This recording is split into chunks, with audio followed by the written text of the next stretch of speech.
আপনি যদি কখনো বৃন্দাবনে যান তাহলে অবশ্যই এই কাজগুলি করবেন। আর যদি এই কাজগুলি না করেন তাহলে বৃন্দাবনে যাওয়াই আপনার জন্য বৃথা হয়ে যাবে। 1. বৃন্দাবনে গিয়ে ব্রজের মাটি নিজের কপালে লাগাতে একদম ভুলবেন না, কারণ শ্রীকৃষ্ণ এখানে প্রতিটি কোণায় কোণায় আছেন। 2.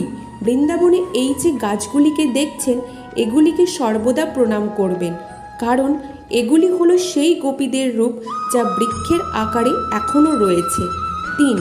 বৃন্দাবনে গিয়ে অবশ্যই যমুনার জলকে স্পর্শ করে ব্রজবাসীকে ভক্তি সহকারে প্রণাম করবেন, কারণ ওরা ছিল ভগবান শ্রীকৃষ্ণের খুবই প্রিয়।